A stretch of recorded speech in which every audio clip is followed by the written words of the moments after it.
So tonight's speaker is Henry Grabar. He's a staff writer at Slate. He has been cited by the White House, and he is a Harvard Leob Fellow. He published a book last year. I think it's excellent. If you haven't read it, there's some links around to order it through bookshop.org. And without further ado, Henry. One thing I'll say about parking while we figure this out is that if you are from a part of the country, like a super dense city where it snows, there we go, you will notice that people reserve their parking spots that they've shoveled out with all manner of objects, such as music stands, folding chairs, nativity figurines.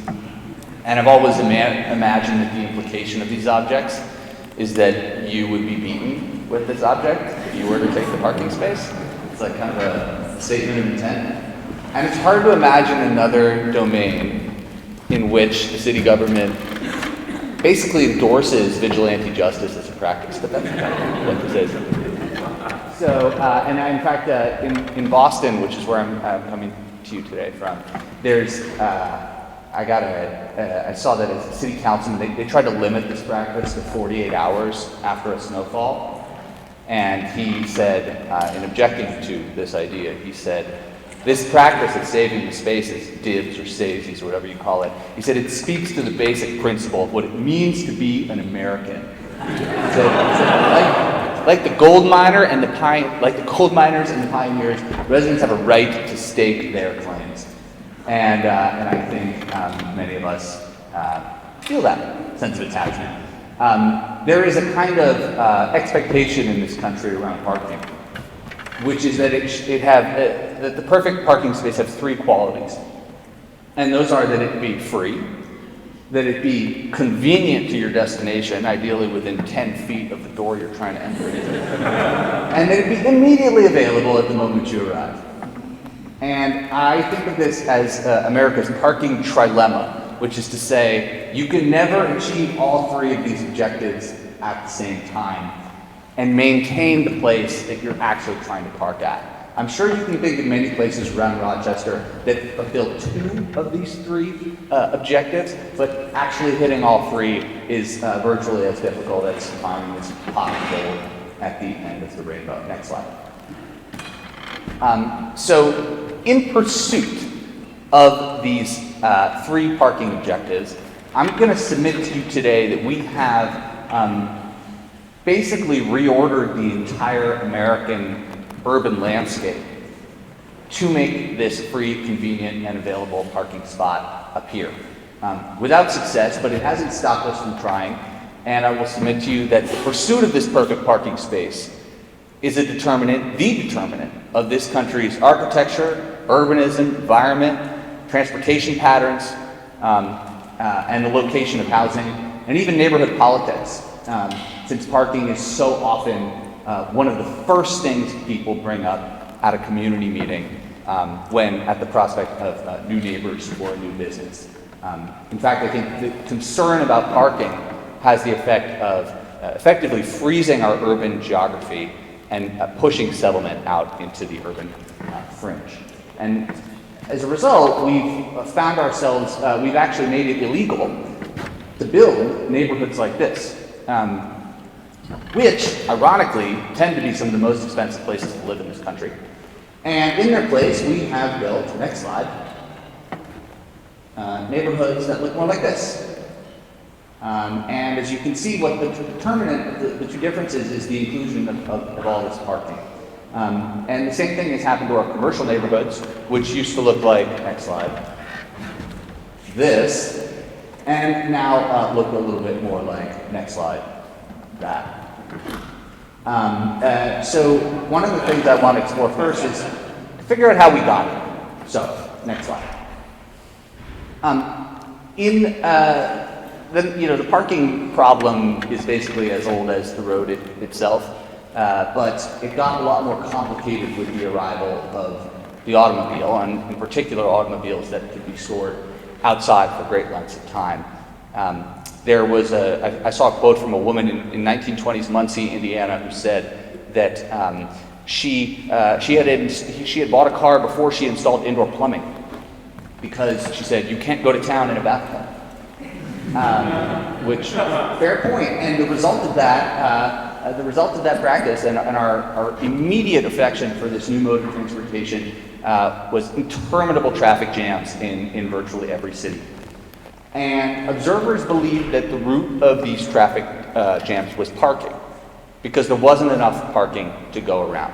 As you can see in these photos, double parking and people looking for parking both served to limit the flow of traffic so much that it seemed that streets might just grind to a standstill. And you have to remember at this time there were also horses and trolleys and bicycles and all sorts of other people competing for this space as well. So, next slide. One of the results of this was after the Great Depression and World War II, when the time came to finally revisit the question of America's ailing cities, one of the first things on the agenda was how to provide more parking. And when I was researching my book, I came across this cartoon from the Los Angeles Times. This is 1945, and you probably can't see it from here, but this hulking gorilla looming over downtown Los Angeles is portrayed as the downtown parking problem, which I thought, given all the issues we're dealing with as a society at this moment in time, was downtown parking really the most important thing? Yes, it was. And it would remain so for some time. There was a widespread concern that the lack of parking downtown was not only strangling traffic, but was going to kill cities themselves and lead to widespread suburbanization as residents and employers and business owners and everybody else flocked out to the suburbs in pursuit of free parking. And if the city were to just finally provide free, available, and convenient parking for everyone who wanted it, everything would be okay. Next slide. Of course, that's not what happened. In the pursuit of this perfect parking space, many cities virtually destroyed the very thing that had made them cities in the first place. This is a good example. This is Denver in 1940 and 1970. This is an urban renewal project, but it's part of a kind of three-part approach to solving the parking problem. And those three things were, number one, urban renewal. Number two, massive public investment in lots and garages. And number three, requiring every new building or every new business to have its own parking in proportion to whatever the business was. And these requirements are collected in books of parking requirements or parking minimums. And they exist in almost every city in America, including here in Rochester. And lest you think that this photo represents artistic license, next slide. That's an actual satellite photo that shows you what that space ended up being used for in Denver, which is, of course, parking cars. And I think we can all agree, looking at it now, that this represented a poor decision on the part of the city managers. Next slide. And so the most important one of these actually turned out to be this change to the building code, which required all this parking to accompany every new use, because this really baked in parking to every single piece of American architecture and urbanism. This meant that we were no longer able to build the types of neighborhoods that I was showing you earlier simply because of all the parking. Now, why is this? It's because parking both costs a lot to build and it takes up a lot of space. And so the fantasy that every single urban use can have its own proprietary parking at no greater cost to the city turns out to be just that, a fantasy. Next slide. But let us also admit that these laws worked wonders in creating lots and lots of parking for everybody, to the extent that few of us pay to park, at least directly, at either our homes or our offices. Here you see Atlanta, Los Angeles, Seattle, and Philadelphia. And at least I would say, in the case of Los Angeles and Philadelphia, those are definitely cities where people routinely complain about how difficult it is to park, in spite of the fact that in, for example, LA, there is now more space dedicated to parking than there is to the streets and the freeways put together. It's really a huge amount of land, and we can go further and say that there's actually more land dedicated to parking each car in this country than there is to housing each person. at least 3 parking spaces for every car. And so, in a sense, we achieved the objectives we set out to achieve in the 1940s with the portrayal of parking as the big issue facing American cities. Next slide. Oh, and I would be remiss not to mention poor Albuquerque, New Mexico, whose downtown appears to be more than 50% parking. And these plots, by the way, these are just the private parcels that are exclusively parking. This doesn't even include parking inside buildings or parking, of course, at the curb. Next slide. And so, again, going back to the spatial requirements of parking, look at the contrast between this 2-bedroom apartment here and the amount of space required for 2 parking spaces, including ingress and egress. And you begin to understand how parking's insatiable appetite for land is a real burden on our ability to provide housing. Next slide. To the extent that this is a chart from the Federal Reserve of St. Louis, which shows the number of new housing units started in buildings with 2 to 4 units, which is to say row houses, brownstones, triple deckers, the type of vernacular American architecture that once made up the backbone of our housing stock. And you can see it's fallen by 90% since the 1970s to today. And that's in no small part because the production of this type of housing becomes extremely, extremely difficult when every unit has to come with 1 or 2 parking spaces. Next slide. And so as a result, we end up with this kind of bifurcation where the old urban vernacular splits. And it either goes 2 ways. We either get, of course, your classic tract housing where the garage is the largest room in the house and the garage door, the main entrance to the house, or you end up with these sort of parking podium buildings. This is in Cincinnati, where there's actually maybe more parking by square footage than there is housing, a neat sort of microcosm of our American housing picture. But the creation of these parking requirements leaves us little choice but between these 2 options for providing housing. And this type of housing at left, by the way, has sometimes been referred to as missing middle housing. And it's been all but eliminated from the American housing repertoire, and I think has caused great harm to our cities in that regard. Next slide. This is an illustration of how exactly these parking rules affect the type of development you get. In the beginning, of course, when there's no parking required, you end up with something that looks a little bit like Broadway in Rochester, a bunch of 2-story buildings with maybe a shop or a coffee shop on the bottom floor and office or housing on the top. But even if you begin to require a little bit of parking, you really chip away at your ability to create that coherent, continuous street wall. And once you get down to 1 space per 250 square feet, which is about the standard requirement for a shop in American City today, you end up with something that looks like this. Many cities require 1 space for every 100 square feet for restaurants, and then of course you end up with Taco Bell urbanism. And I think what's sad about this is if you were to look at this and I asked you which of these 4 you prefer aesthetically, which one looks like a nice place to be, you probably would pick the one on the upper left, right? I mean, this is why Walt Disney, when he built Disneyland, was trying to recreate this kind of lost small town vibe that we had made illegal to build. And it's ironic that it remains such a popular tourist destination because it's exactly that kind of building that we've made illegal to build in most of our cities and towns. Next slide.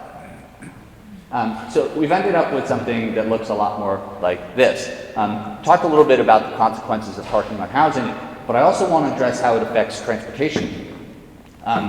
When you have all this parking, it serves as a massive, massive subsidy for people to drive.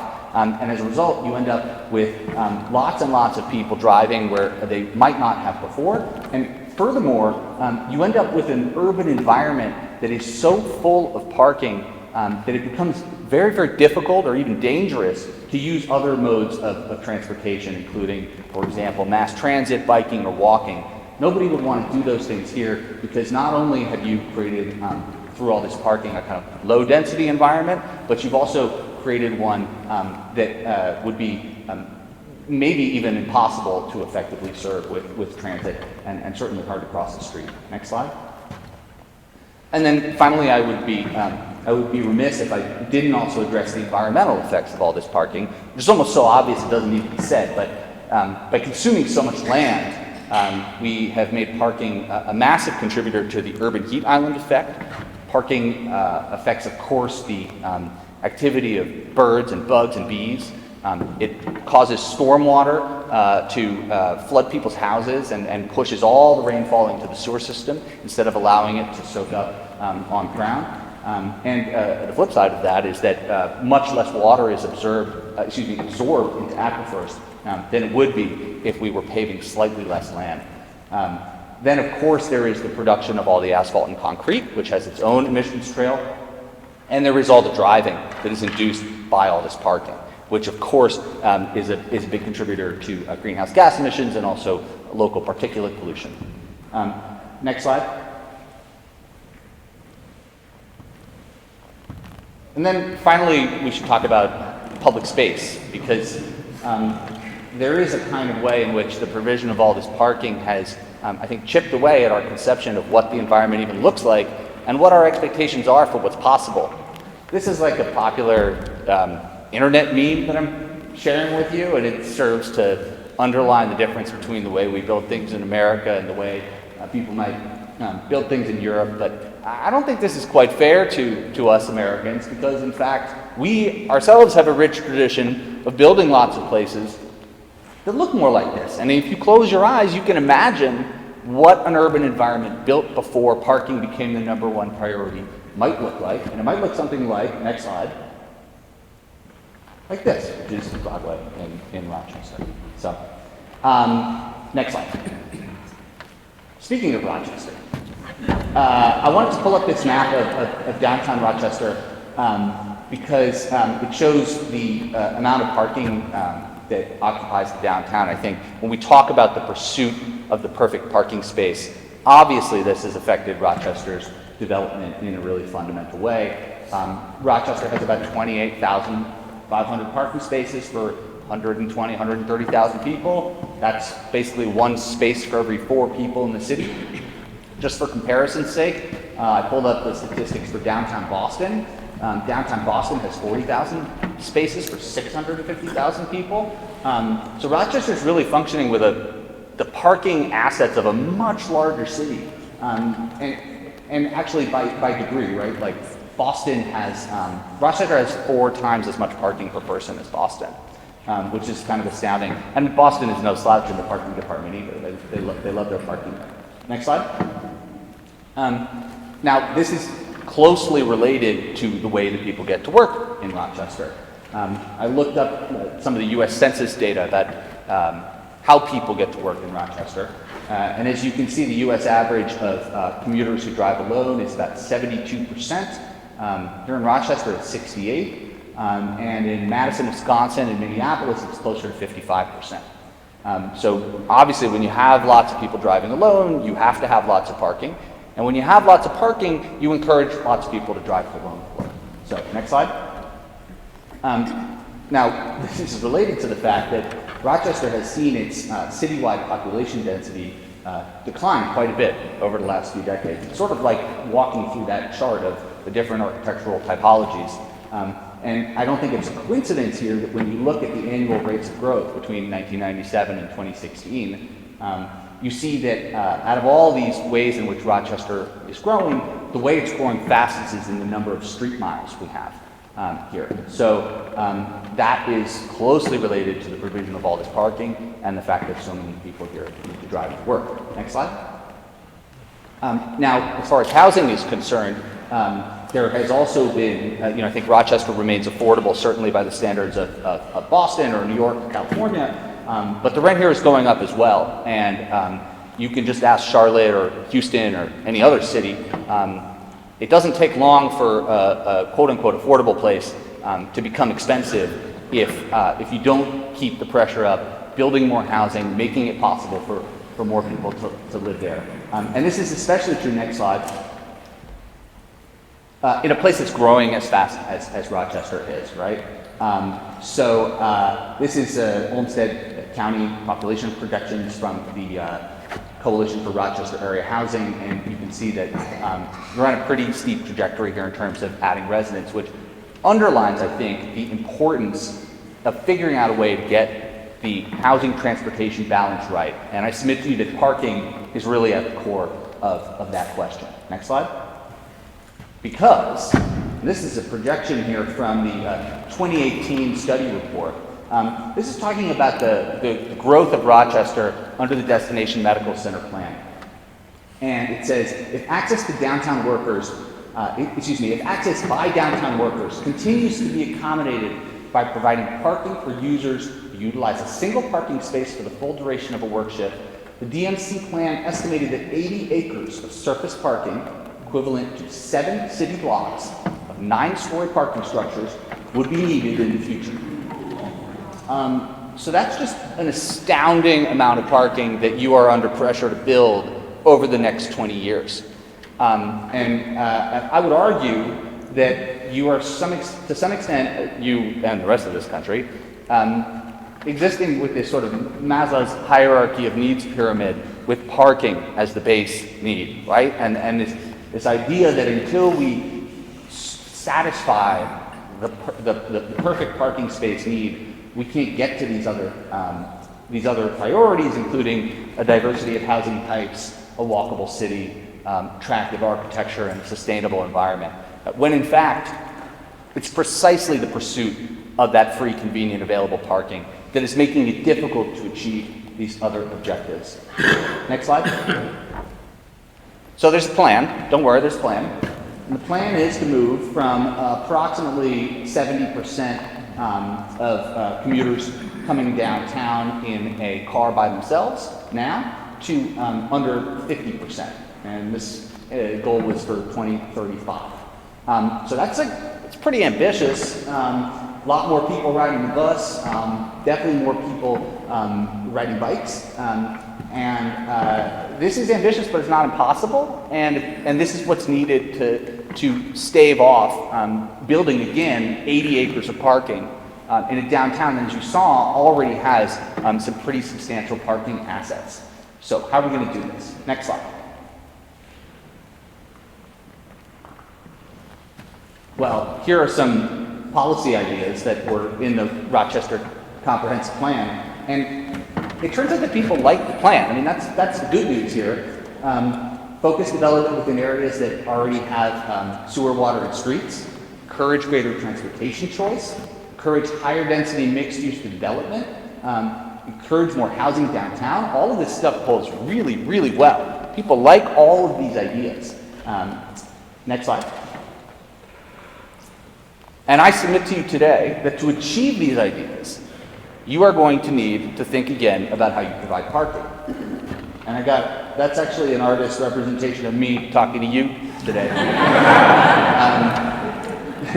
And indeed, I think parking, because it lies at the intersection of transportation and land use, is key to getting some of these goals in shape. And I've separated these into 3 different categories. First one's about policy. Second one's about land use, and the third one is about what the streets look like here. Next slide.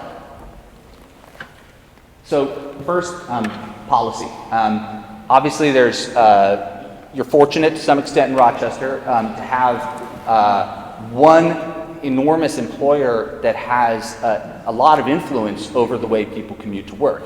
In many downtowns, there's lots of different employers, and coordinating between them can be really difficult. But because the Mayo Clinic has so many parking spaces downtown and so many people use them, they have a lot of power to shape the way people get to work.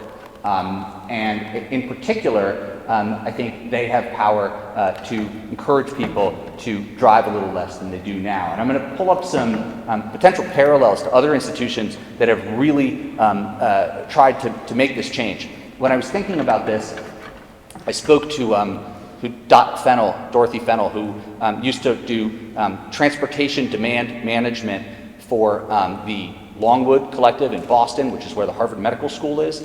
And she said, it's really hard, and you have to throw everything at the wall and see what sticks. And I say that by way of, it might not be easy, but there's a lot of things to be tried.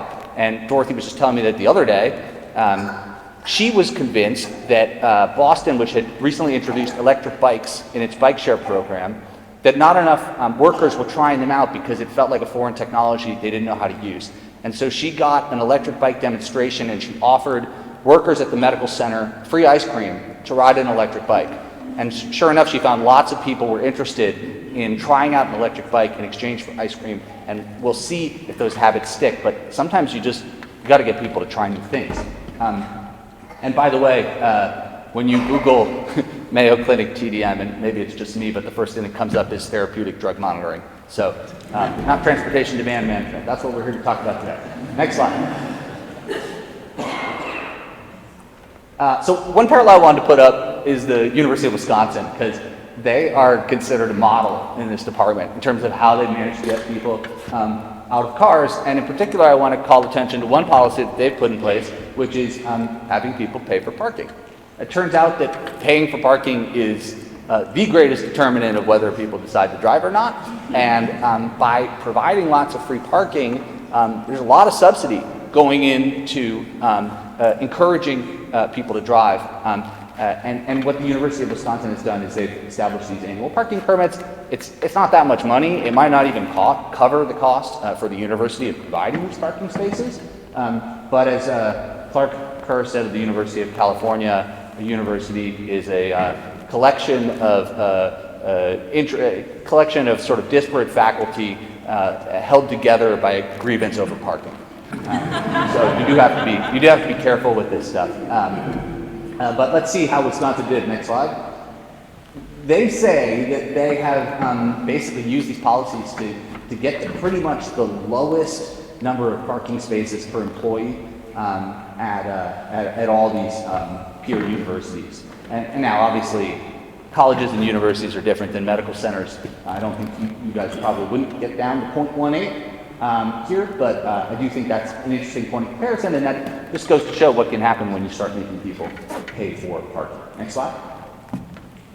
Now, of course, it's very difficult to start charging people something that they expect to get for free, and sometimes it's even written into their contract that they get it for free. So something else you can do, which has been done at the Seattle Children's Hospital, is to offer people cash if they don't use the parking. And this is a policy called Parking Cash Out, and it's incredibly effective in getting people not to drive. One of the things they do there is, if you don't drive and you don't use the parking space, they offer you $4 for every day, $4.50 for every day that you don't drive. And one of the things this has achieved, look at this, the share of workers who drive alone to the Seattle Children's Hospital has fallen from 73%, equivalent to Rochester really, to 37% in 2015. So massive success story there. Next slide. And then there's MIT, which is just down the road from me. Now, MIT has done something interesting, and they've showed that it's not just how much you charge for parking, but it's also how you charge for it. What they do at MIT is they used to have a monthly parking fee. So everybody who parked at MIT would pay for a pass at the beginning of the month, and then all their parking was paid for. And so the incentive was very much on the side of, I might as well drive every day because I've already paid for this parking space. But at MIT, they replaced this, and they said, from now on, you pay every day you drive instead of every month. They didn't change the amount, they just divided the monthly amount by the number of days. And what they found was that the share of drivers driving alone fell by 8% in 2 years, just from shifting that way of paying. Because it's equivalent to the cash out program, where for an employee, now all of a sudden, there's real benefit for you in making that decision to ride a bike, to take the bus, to carpool, etc., on a daily basis. Next slide. And in fact, there have been studies of this. Unless you think this study is biased, it comes from a little something called the Federal Highway Administration.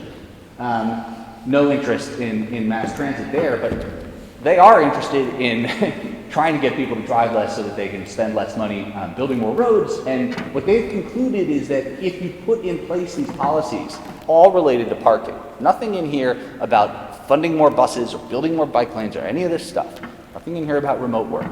They say that if you put in place these parking policies, including, for example, paying for employees' transit costs and giving them cash for every day they don't drive, they project that the VMT in Boston would fall by 18%, which is really substantial for just a small change in parking policy, and then one that for employers might not even cost anything, because the amount of money you're giving to the employees not to drive might allow you to save money on providing parking. And indeed, that's what happened in MIT's case. When the parking demand fell by 8%, they were able to take a 400-space garage that they'd been planning to demolish and replace, and they were just able to demolish it and build housing in its place. Next slide. And of course, I just want to reiterate that this is possible, right? Change is possible. I'm from New York originally, and every time something gets proposed in New York, people say, well, that couldn't work here because New York is different. And I think that's a very common impulse in a lot of cities to say, whatever's been tried elsewhere might work elsewhere, but things are a little different here for reasons X, Y, and Z. But I wanted to bring up Boulder, Colorado, because look at this share of single occupancy vehicles coming downtown and how it's fallen. And in particular, the moment between 1996 and 2003 fell by 15%. So Boulder's considered a model case in terms of its approach to parking. They have paid parking downtown. It's in publicly owned garages that serve both employers and local businesses. And they also have bike lockers, free transit for downtown employees, state-of-the-art infrastructure for bicycle commuters and buses. And I think partly as a result, they have a really vibrant downtown. And one reason for that is while drivers may want in the moment to park directly in front of the place they're going, it's actually really good for your downtown if drivers don't park right in front of where they're going.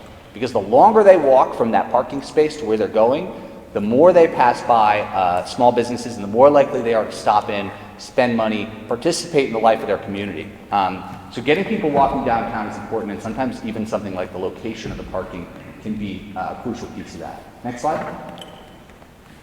Second, I want to talk about land use, right? Because we can make all the institutional policy we want, but the best way to get people not to drive is to make it possible for them to live near the place they work, live near the place they shop, live near their gym, live near the park, etc., live near school, right? Now, this is a chart of population-weighted density for 4 cities. Tried to pick a few different types. You got your old northeastern city, you got Minneapolis, and then you got 2 pretty sprawling cities in the American South. And I thought this was an error, but I'm gonna put it up because I've been told it's not. Next slide. That's where Rochester sits on this population-weighted density chart. And that just goes to show that there's really a lot of room here for new housing.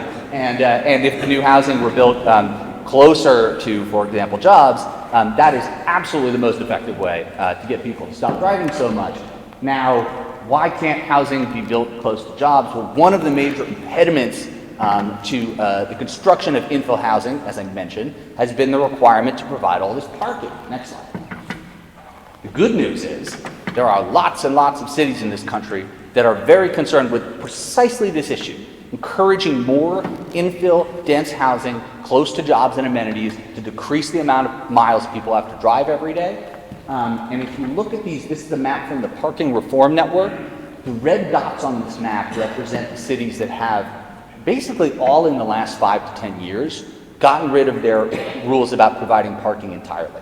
They've decided we're going to let developers figure out how much parking to provide with their projects, and we're going to see what happens. Now, when I started working on this book, I was thinking, okay, we know that there's zoning for parking in the zoning code. But it's possible that all the parking that gets built because that's what people want. Totally plausible. The average American household, median American household owns 2.2 cars. So of course all this parking gets built. But however, since then we've undergone this amazing natural experiment. We've had these laws disappear, including in Minneapolis and St. Paul and Duluth. And now we're beginning to see whether this parking was provided as a result of preference or just because it was required by law. Next slide. Turns out developers given the choice, build a lot less parking than they used to. And in fact, often they build just enough parking for the people who live in that development, instead of building all that excess we were talking about earlier, 3 spaces for every car. This is a study out of Champaign, Illinois, where you can see before 2015, when this ordinance took effect, developers were building about 100 parking spaces per acre, about 105 parking spaces for every 100 apartments. And since then, that ratio has dropped to 31 spaces for every 100 apartments. And the number of apartments they're building per acre has risen from 95 to 170, almost doubling the density of housing in this college town. Now, of course, college towns are to some extent anomalous. They have a lot of elasticity in the question of how much parking needs to be provided, because most of these, a lot of these residents are 18 to 22, and they're coming from home and they're making a decision about whether to bring a car, and this is very influential on their decision about whether to bring a car. Next slide. But it's more broadly generalizable to different places, and this is what we keep seeing with this reform, is that in city after city, when this starts to happen, developers build less parking. They right-size the parking to accommodate the actual needs rather than what's written into the law. These laws, by the way, are designed to be conservative. They're designed to provide enough parking for the peak moment of demand, so that no one ever has to look for a parking space. And it's, in that way, it's by design, very much by design, because parking is empty most of the time. So when Seattle got rid of these requirements around its transit corridors, what did developers do? They built 17,000 fewer spaces than the old rules would have required. And this was over a 5-year period. So 17,000 spaces at the going rate of a Seattle garage, this was the savings of $500 million, which means that in Seattle, the cost of doing development, of building housing, went down by $500 million for these 26,000 units. And that brings more entrants into the field, makes building housing cheaper, and eventually down the line, makes housing cheaper for renters, buyers, etc., for all of us. Next slide. Of course, another example of this is in California, where they have legalized accessory dwelling units or backyard cottages, which you can see here. This is another housing reform that never would have been possible without parking reform. Because previously, all of these projects, every house in California required 2 parking spaces, and if you were going to build a backyard cottage, that required another parking space as well. And if it was in place of the garage, then you had to replace all that parking. And so California legalized accessory dwelling units in 2000 or so, but nobody built any because there was too much parking required. In the last 5 years, they've completely gotten rid of this requirement, and as a result, these ADUs now make up 1 in 4 new apartments in the city of Los Angeles every year. It's become a massive and important source of sort of naturally occurring affordable housing. Next slide. More broadly, I think one of the big results of this reform is you're seeing a greater diversity of housing types, a greater diversity of buildings. You're beginning to see a return to the type of urbanism that we were able to build in the early 20th century before we put all these laws in place. And in particular, you're beginning to see a return of mixed-use projects, right? One study out of Buffalo, New York, after this reform was put in place, found that the places that built the less parking relative to what was required before were mixed-use projects, right? Buildings with shops on the ground floor, restaurants on the ground floor, and people living above. And that's exactly the type of development that's been so missing in our cities for the last 60 years. And I want to focus in particular on the diversity of housing types that emerge, right? We're looking at a lot of apartments in particular, and I think that's something that's sorely needed in a lot of cities, and perhaps even in Rochester. Next slide. Because this is the expected change in households here in Rochester over the next couple decades. The largest categories of growth are in married couples without children, people living alone, and then in particular people living alone who are over 65 years old. So these are 3 groups for whom the typical 2,500 square foot suburban home with the picket fence is perhaps not the perfect housing match. For years, of course, our development system has only been providing this type of thing. But I would argue that in particular right now, for these growing population groups, we desperately need to diversify the housing stock to better serve their needs, and in particular for that final category, because in this country right now, we condemn people to drive until they die. There is no other option for how to get around, and that's something that we would do everybody a favor by making it possible for people to downsize in their community, in place, without having to drive everywhere forever. So, next slide. If you're wondering if these reforms cause parking chaos, one of the most interesting things about them is that the amount of parking people use depends on how much parking is provided. The amount of cars people own depends on how much parking is provided. And the amount people drive, of course, depends on how much parking is provided. So this is a study out of San Francisco They looked at how many cars were owned by these recipients of the affordable housing lottery. So it was a perfect experiment in that sense, because these families were basically selected at random. They all went into these different projects. Some projects had no parking, and some projects had one or more parking space for every apartment. And they found that the car ownership rate for these households was perfectly correlated with the amount of parking that's provided.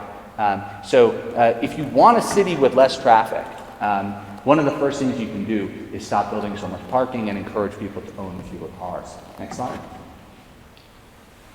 The good news is Rochester has a unified development code that has adopted some of these very ideas. You can see here that I think this took effect last year, and there's a brand new parking requirement code here at right that shows you how much parking is required in the downtown. And it's lower than what's required pretty much everywhere else, which is good. It's still not good, perhaps, that Rochester is requiring this parking, because even a little bit of parking can make it really difficult to get things built, open a new business or something like that. But it's certainly better than the status quo before. Next slide. And then I also want to talk about streets policy, because you can change the institutional status quo in terms of how employers distribute parking to their employees, how much parking they provide. And you can help people live closer to work, which is great as well. But you have to also address the quality of the streets, because for people to get out of their cars, to get on a bike, to get on foot, something like that, you have to make the streets a welcoming choice. And too often in this country, we have changed the land use to try and encourage people not to drive. But when they get on the street, all signs are telling them that this is a space built for cars going 50 miles an hour. Next slide. And it's not just that all of this parking eats away at the urban environment and makes it low density and challenging, but it's also that sometimes parking spaces actually stand in the way of making it easier to get around some other way. And I'm going to give you an example of this. This is Hoboken, New Jersey. And what they've done here is they've done something called daylighting. They've removed parking spaces from all 8 corners of this intersection so that the cars that are approaching and the pedestrians who are crossing can see each other. And this has been proven to reduce the amount of collisions that happen between cars and pedestrians. And I don't think it's a coincidence that Hoboken hasn't had anybody killed by a car in 7 years. So this is the kind of example of how this practice of parking really is holding us back from an environment that's more friendly to pedestrians. Next slide. And this is also true, of course, of cyclists, right? I mean, to get people out on bikes in an environment that's built for pickup trucks going 50 miles an hour requires good infrastructure. People will not use infrastructure for bikes if it doesn't work that well. And I think what we're seeing here is that, again, what this comes down to is taking on the attribution of all this public space to parking and turning it over to other uses. At left, you're looking at a bike lane in Brooklyn. At the right, there's one in Cambridge. And what they have in common is that both of them required removing quite a number of parking spaces to make this alternate means of transportation possible. Now, you might be thinking Rochester has already built a lot of bike lanes, but I just took a walk around the block before I came here today. And next slide. This is like, I wasn't even looking for this. I had like a slide ready to go and everything, but this is like one block, and it's like, if you're riding a bike, the provision of this type of bicycle infrastructure for me is worse than nothing, because it has you in the bike lane and then it has you veering into traffic, which is actually worse, I think, for your safety than maintaining a solid, a straight line in the lane, right? And this is the status quo here. And I think if you're going to achieve that goal of getting that percentage of people biking to work up from 7 to closer to 12, you're absolutely going to need to provide better infrastructure. And I think that's really important. And sometimes I get it as a driver, you look out the window and you see this and you think there's green paint everywhere. But as somebody riding a bike, when you're in one of these lanes and then all of a sudden it ends and you're thrust into traffic or there's somebody parked in it, it doesn't feel like the infrastructure is being provided to you And people are going to be certainly reluctant to make use of this and try and make their commute that way. Next slide. And then, of course, there's the bus. I mean, I know that you all have bus rapid transit on the brain, but this is obviously a major use of street space that requires rethinking the value of the curb lane for parking. Now, you might not have a lot of permanent downtown parking on streets, right? But this curb space just gets used for parking. That's the way people think of it. They think of it as a place to park their car. And one of the ways that we can send a message to people that we want to encourage them not to drive, in addition to charging for parking, is by providing fast, frequent, and reliable transit service. And that's very difficult to do when the transit runs in traffic with the rest of the cars. That sends a message that you should be driving, actually, that is the better choice for you. And so this is Boston, but you could pick any city around the world. Every city is trying to a greater or lesser extent, make it possible for the buses to run better by taking away this curb parking lane and allocating it for buses. But it only works if nobody parks there. Again, if this lane is full of parked cars, then it's worse than nothing, because the bus then has to veer and merge into moving traffic to keep going, and it ends up maybe being slower than it would have been had it just been in traffic the whole time. Next slide. And then I also want to talk, of course, about the curb. I watched the presentation of the Rochester parking management team, and I think you're in good hands. I think they understand the insight of the man who invented the parking meter, who was an Oklahoma City newspaper man in the 1930s, and he had this flash of insight when he looked out the window and he saw that all the spots on the block were full, and they were full at 8 a.m. from people who worked in the nearby buildings, and they parked there first thing in the morning, and they parked all day. And when people showed up to visit the local businesses, to go to a doctor's appointment, to buy a dress, they found there was no parking available because the employees had taken all the best spaces. And his idea with the parking meter wasn't actually to produce profit, contrary to this advertisement. It was merely to manage this precious interface and to find a way to get those employees, the ones parking for a longer amount of time, a little further away, amortize the cost of that walk to and from the parking space over the course of their 8 hours in the city, and give people who wanted to park for a shorter amount of time great access to the curb.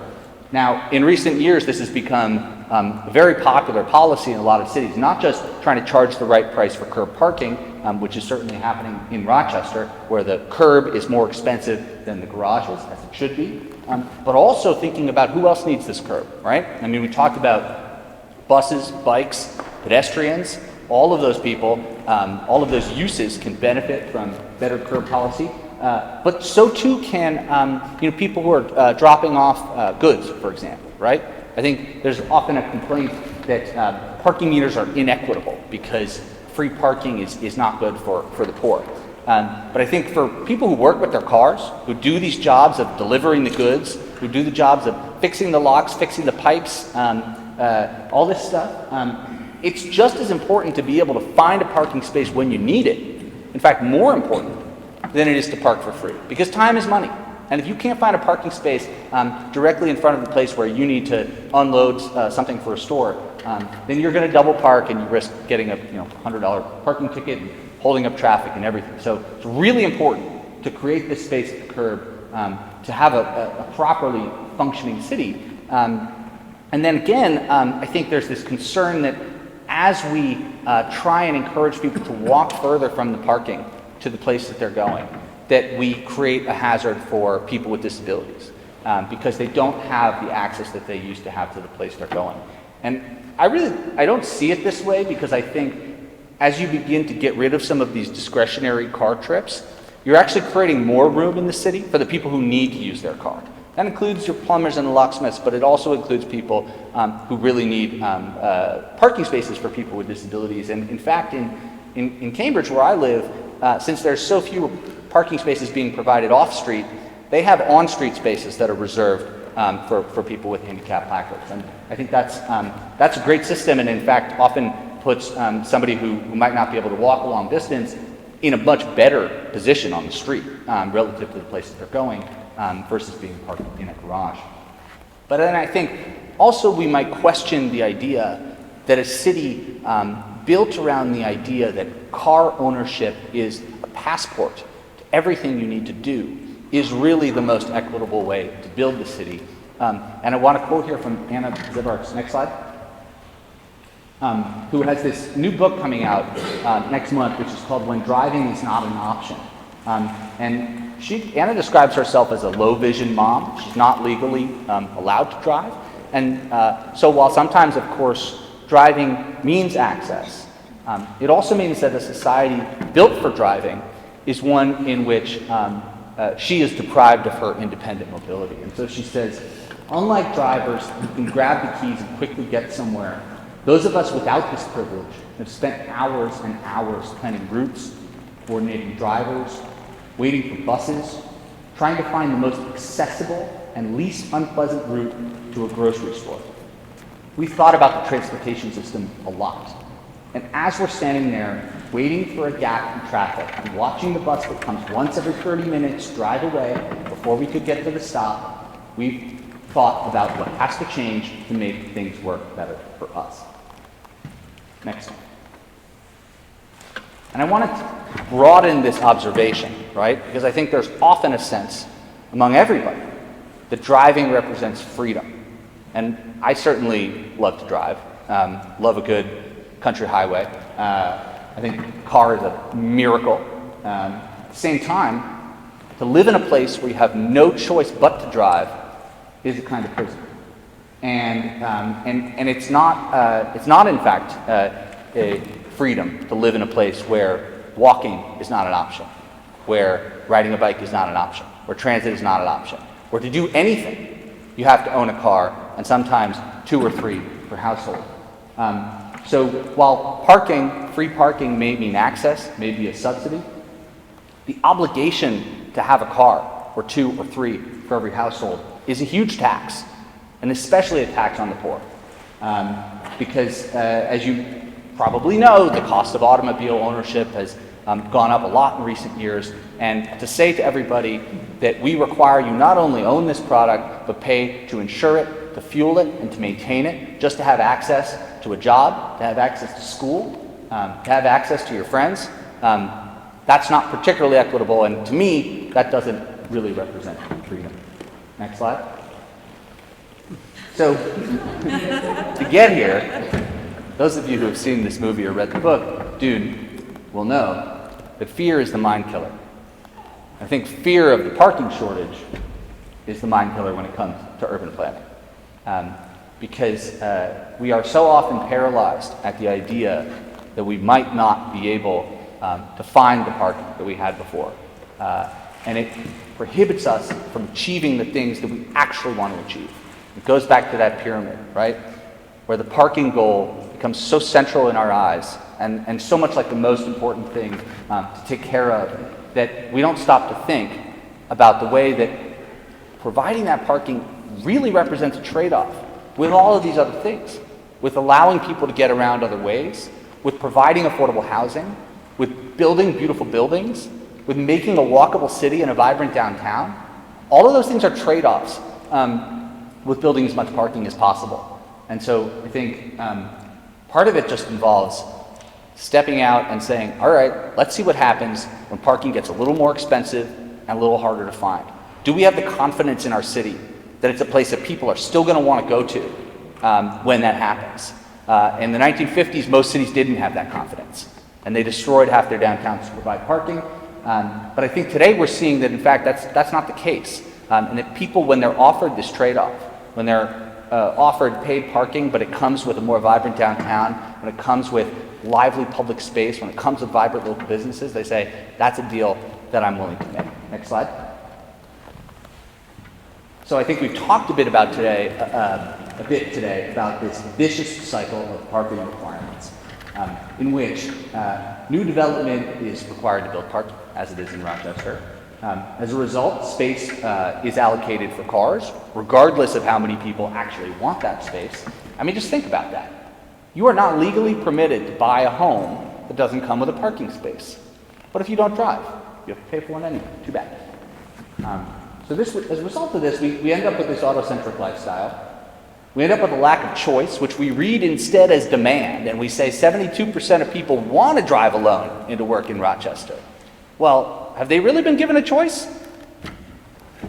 Alternate methods of transportation are underinvested, and as a result, we need to require all this parking since everybody needs to drive everywhere. This is the cycle that we've been in here and everywhere else in this country for the last 100 years. However, there was another cycle, and it's a cycle that wasn't illustrated by the crack team at Cul-de-sac, but instead by me, so bear with me. Next slide. This could be you getting to work in Rochester 2050. And under this, I talk about the vicious cycle. This is a virtuous cycle in which actually some of this stuff is hard at first, but then it starts to get easier, right? Like, if you permit greater density, you can permit greater density because you've limited parking access to try and encourage people to get around other ways. And you can do that because not everyone needs a car to get around. And not everyone needs a car to get around because everything is closer together. And things are closer together because greater density is permitted, and so on and so forth. And this is what happens when you make these changes to the streets, is you find all of a sudden people have a reason to live downtown because it seems nice. It seems like some place you want to be at all hours of the day. Next slide. Yeah, so I didn't mention this other use of curbside parking spaces, which is, of course, the restaurants that took shape in the spring of 2020 for reasons that need not be gone into here. But the takeaway with this for me is that, again, demand for parking is elastic, and parking that was once thought absolutely essential to the survival of business, turns out they actually preferred to do something else with it once they were given that choice.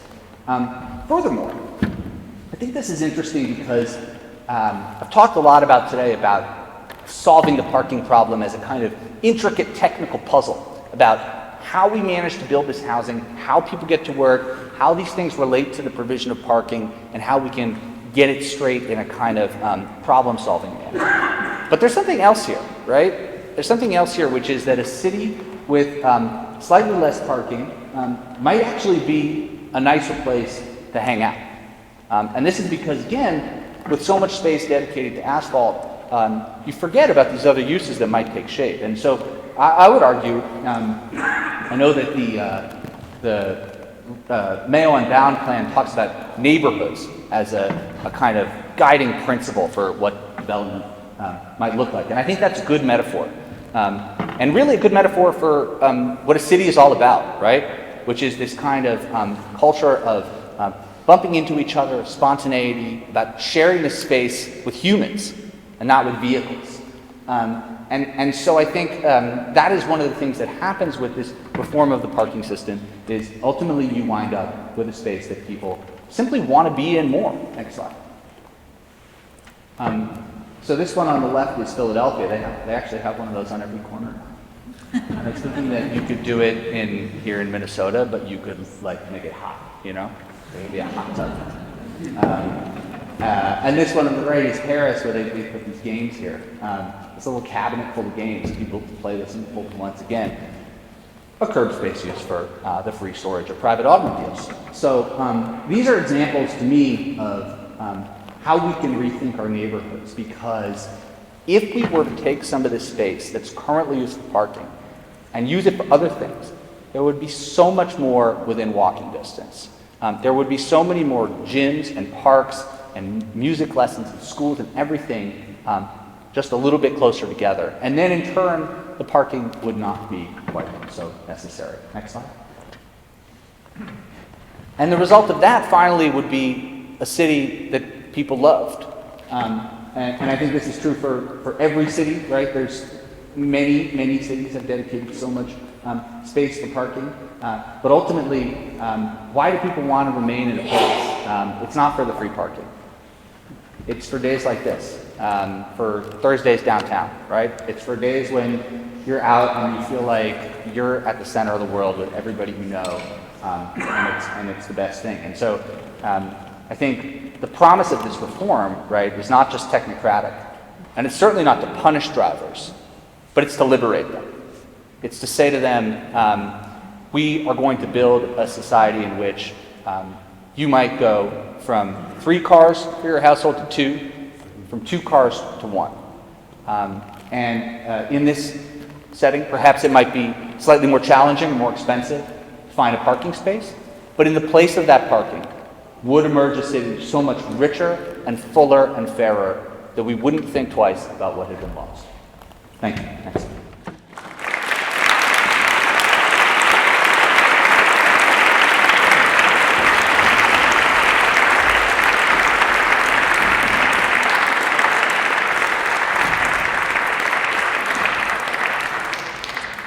Thank you. My name is Patrick Seam with Destination Medical Center.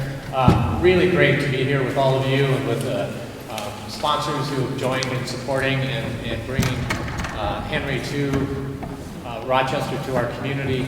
I want to introduce you to this audience.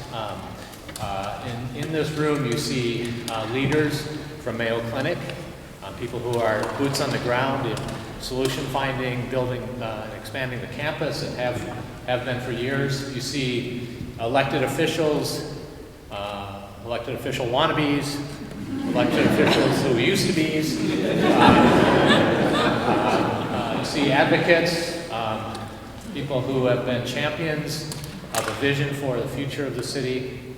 You see artists, professionals, really a great cross-section of our community. So that's our audience today, and those are the folks that you've been addressing. And I'm prepared to ask a few questions, but we'd love to hear from the audience as well. My question to kick this off is, what grade would you give Rochester as it sits today on the metric that you're advocating? I don't know if I'm a grade giving kind of, but I don't mean that in a pejorative way. I mean, I think it's one of the things you have going in Rochester is that your parking problem is that you're trying to lots of people want to come downtown all the time, and you're trying to find a way to get them all in here. And for a lot of places, especially cities of this size, the parking problem is the opposite. They have a lot of parking downtown that nobody wants to use. Nobody ever wants to come downtown, and that's the problem they're dealing with. Furthermore, there are several examples of places that have big institutional employers like this, where they have simply just demolished the entire downtown to build parking. I'm thinking of Newport News, Virginia. I should have put an image in the slideshow, but look it up sometime. There's like 12 square blocks of parking where there used to be a picture-perfect postcard Main Street. You're in a good position. you're in a great place, and I just think you're at an inflection point, right? Where the decisions you make now about how people get to work are going to shape the way the city develops for the next 20 or 30 years. And I think the Mayo Clinic, at least, has already reached this rarefied institutional level of insight, which is you can't provide free, convenient, and available parking to everybody who wants it all the time. And that obviously isn't what's, lots of people participate in the Park and Ride program, for example, and all that. So I think then the question now is, what are you going to do about 30,000 new jobs here over the next few decades, right? Where are those people going to go? So what's the grade? So where we are today is what did you say, C+? Did I hear you say that? B+. B+. So you talked about some of the policies, the UDC, in fact, we're kind of overachievers, if I understood the math right. We have enough parking in Rochester when compared to Boston to last us for 118 years. I just did the math. 118 years of growth in Rochester if we were to have the same downtown parking as Boston per capita. But you talked about the UDC, you talked about strategies, you talked about some examples. Do you feel promise for Rochester? Do you see a reason to be optimistic? I mean, to me, there's still a lot of subsidy in parking for everybody who drives downtown that's not being properly accounted for. And there's very little incentive to get around any other way. I mean, I think part of the way that change happens is to properly account for the externalities associated with driving and the costs associated with providing all this parking. And until that happens, there's not really a reason to switch to any other mode of transportation. I think you look at the success of transit systems, like a bus rapid transit system. You look at the success of people biking to work. The success of all these programs doesn't depend on whether somebody likes the bus more than they like driving, or likes biking more than they like driving, because driving is almost always faster, right, than either of those modes. And so people will drive unless there's something nudging them in the other direction. And that something has to be paying for parking. And that's really the only tool that you're at your disposal to make that happen. So I think, that, again, the thing you have going for you is some of these solutions that have been tried at places like the University of Wisconsin, Seattle Children's Hospital, MIT, et cetera, as far as I know, haven't been tried here. So I'd be very curious. I think people talk a lot about demand for parking. Like I talked to the Harvard real estate group the other day. They're building this new campus in Alston for the engineering school. And I was saying to them, you know, you should really try and build very little parking. Get people to come to campus some other way. Traffic in Boston is horrendous. Housing costs are super high. Use that land to build housing. And they said basically, you don't understand. A lot of our employees need parking at work because they don't have another way to get here. And I said, look, their parking policies, Harvard's, are not state of the art. They're not at an MIT level. They're still charging annually, right? Which creates a lot of incentive for people to drive once they've bought that parking pass. And so I said, you don't even know what the real demand is, because you haven't tried any of these policies shown to offer people a proper choice between different modes of driving.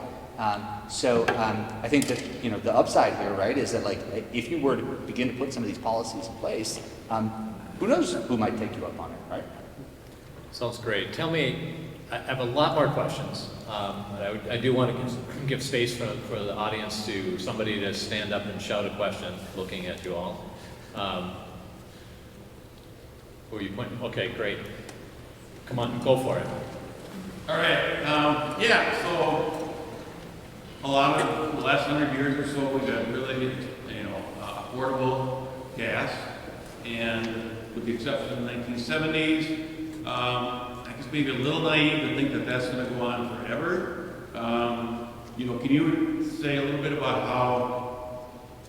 how driving was affected in the 70s during that time, and how that could potentially affect future driving habits and car-centric communities? Yeah, that's a great question, because obviously, in addition to parking, there's other things that go into the cost of driving, and one of them, of course, is the cost of gas. We know that when gas prices go up, the amount of people drive goes down, and vice versa. When gas prices go down, people drive more. I'm going to share with you a historical example from the 70s, which is, I think there's a lot of speculation about the different development patterns between European cities and American ones. Why did European cities end up with so much more residential density, so many of these sort of charming neighborhoods that Americans like to go to on vacation and walk around because they can't do that at home?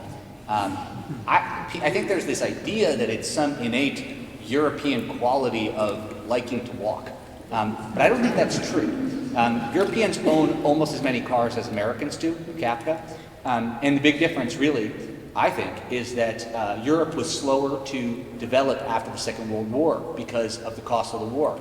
And by the time they got their act together and said, all right, we need to adapt our cities for the automobile, the 1970s had arrived. And they said, oh wait, this doesn't make sense. Oil is of limited supply. There were neighborhood groups starting to oppose highway projects, and there were environmentalists who said this isn't a good idea. And so I think a lot of the European versus American development trajectory in this regard can be explained by the fact that Europe was just a little later, and they made these decisions in the 70s when we made them in the 1950s. And sorry, I have one more thing to say about that, which is the price of gas obviously depends on global oil markets, and to some extent on federal and state policy, although we haven't raised the federal gas tax since 1993, I think. But what I like about parking policy is that it's so local, right? I think when people think about ways to affect development in their community, they think about, oh, what if we put a national, did some federal policy? What if we got a bunch of funding from the government to start a mass transit system? Okay, yeah, like it could happen. But the great thing about parking is you can mess with that now, right? You can change parking policy on a local level, on an employer level tomorrow, and you can see what happens. And if it doesn't go well, you can reverse those policies. And I think that makes it a really attractive avenue for policy experimentation in comparison with like slapping another 20 cents on the gas tax. Winston Churchill is quoted as saying, don't know if he deserves this, but we shape our cities and then our cities shape us. And you talked about the UDC, you talked about the recent parking strategy, the city, you watched City Council and heard that debate and that discussion. There are city staff members here. You seem to acknowledge the kind of policy direction is the right direction. I'm told that in a typical city changes 2% a year. With all the change going on in Rochester and cities around the country, it still only represents a 2% change every year, and it would therefore would take 50 years to change the city to where we want it to be, perhaps. And in fact, we see that in some of your slides. Denver, over that 50-year period, went from one to another. So we all don't have 50 years to see the effect of the change that we're after. What would you recommend that we do in the next 2, 3, 4, 5 years that would be that inflection point you're talking about? What would make the difference that would compel this change that we're after? That is a really great and deep question. As a mere parking scholar, I would be hesitant to offer too much guidance, but in the parking department, I will say, I think it's like, you know how people say the best time to plant a tree was 30 years ago, but the second best time is today? I think that is true also of building a massive parking garage. The best time to not build a massive parking garage was 30 years ago, but if you did it anyway, then the second best time to not build a massive parking garage is today. And that's because building a giant garage is not only an investment of tens of millions of dollars, but it's like coal power plants in an era of climate change. You are locking in transportation patterns for the next 30 years by making that decision today. And I talked to a parking consultant who worked with Rush Medical Center in Chicago. And she was talking about how talking them out of building a new garage for Rush, when she pointed out many of their employees lived in a particular area of downtown and might be served by a shuttle service, et cetera.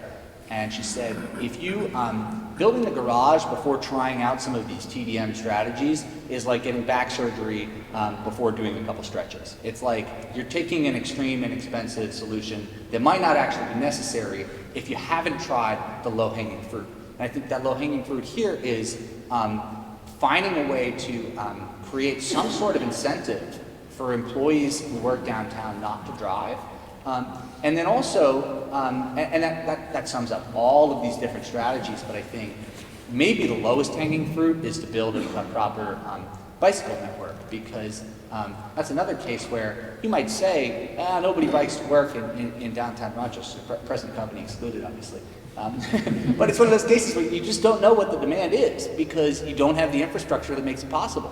And, you know, I look at those bike lanes and it's like, and frankly, I look at the bike lanes in New York where I'm from, and it's fine with me if the bike lane goes for 8 blocks and then it vanishes and you're thrust into traffic, but I'm not going to want to ride that with, like, you know, my mom, right? And so I think that there's, all of these strategies I think should at least be tried, and you should see what happens and get a sense of what the actual demand for parking is.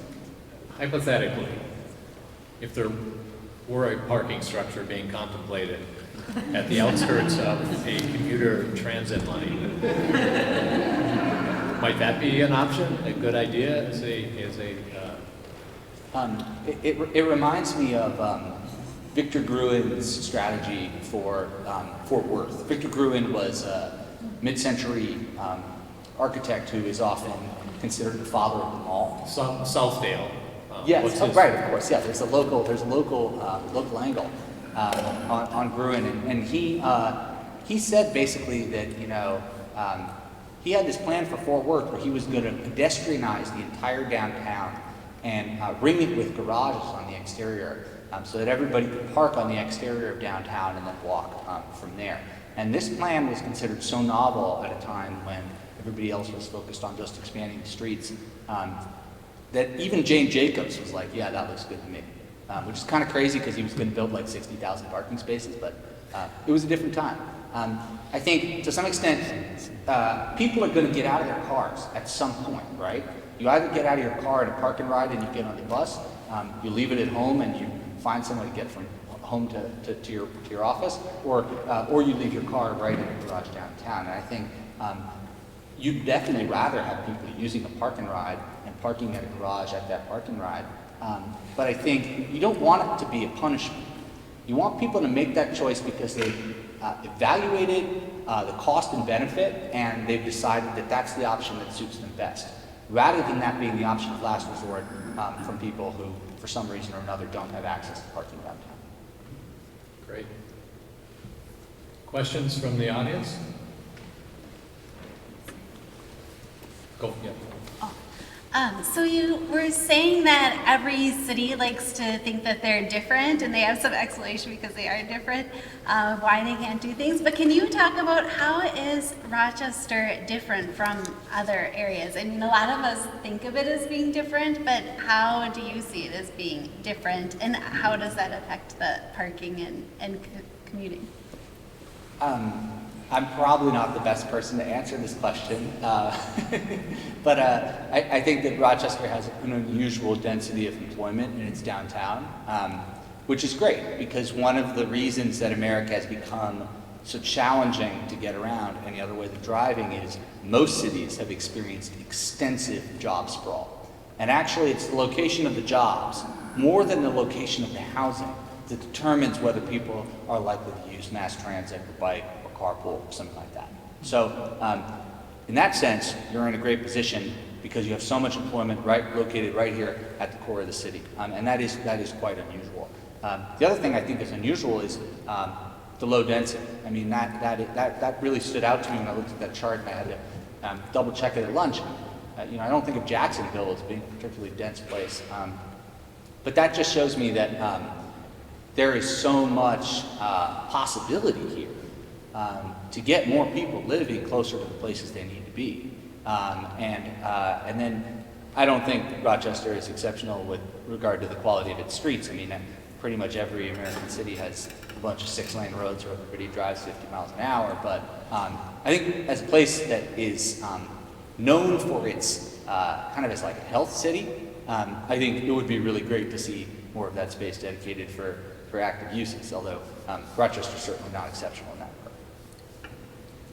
I am looking at my phone not because I'm keeping up with Facebook, but rather because I have a set of questions that we've received, and I wanted to keep note of them. One question that I want to offer up is what are some new technologies that are emerging that we might anticipate that could change the transportation and mobility scene? I'm thinking robo-taxis as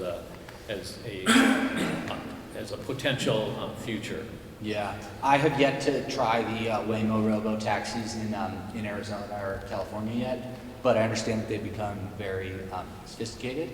I am skeptical of large-scale replacement of solo driving, in part because, especially here, weather conditions seem to be pretty challenging for the robots, and also I think people are attached to their personal cars and are unlikely to give them up. However, I think one really promising avenue is for dedicated routes, right? So if you can simplify the task that's in front of that robot driver, if that robot driver is just driving, say, a dedicated bus lane where they're unlikely to encounter any other objects, well, then you're getting a lot closer to automatic train technology, which has been in place on subway lines around the world for decades, right? And that's great because once you put in the capital cost, the largest expense of those systems is the labor. And if you can find ways to, that's often the impediment to running a bus every 5 minutes. And if you can run a bus every 5 minutes, well, then together with some paid parking, you begin offering people an incentive to use that system. The question was asked about what you perceive or could see as what makes Rochester unique, and you mentioned the density of downtown employees and one large major employer. Another factor that I think perhaps makes us unique, and I'm interested in you responding to this, is the outsized number of visitors we have, medical tourism, business travel, et cetera, that is probably far out of scale when compared to other cities of our size, 2 or 3 million people a year. Yeah, that is interesting. I mean, I think in terms of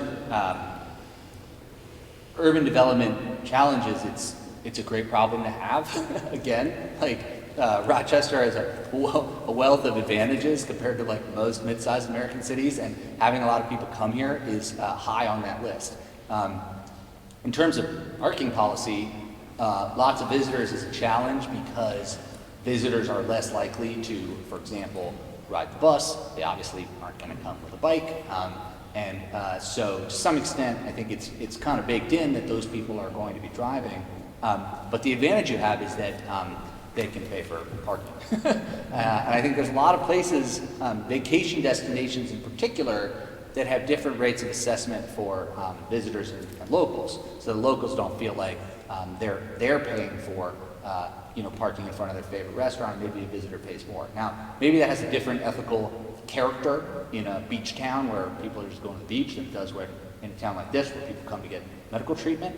But it does present an interesting possibility. And I guess to me, maybe most of all, it underlines the importance of figuring out the employee parking, because the employees commuters are so much easier to deal with because they get into patterns. They know the place really well. They can rely on systems. So if you can set them up in a new way, then you free up a lot of that parking real estate for the people who might not know the town, who might not be able to figure out the BRT system. I have one more question before we wrap up. I want to first ask if there's anybody in the room who has please go ahead. Oh, sorry. I realize some other people were waiting. Go ahead, please. Yeah, thank you so much. So obviously Rochester is pretty cold. We average 3 to 4 feet of snow per year. And it seems to me of the cold places that I've been, the Upper Peninsula of Michigan or Alaska, there is this tendency within cities to have open parking lots to be able to push snow into places after big snows. So in a way, it seems that parking policy might almost be linked in some way to snow management policy, and snow and cold also deters people from maybe taking other methods of walking or biking. So do you maybe have any recommendations for colder cities like Rochester or others, and how that relates to transportation? Yeah, that's a really interesting question. I hadn't thought about the parking lots as auxiliary snow storage spaces, although I know that there's a lot of places that have winter overnight parking bans. Rochester, one of them? Yes.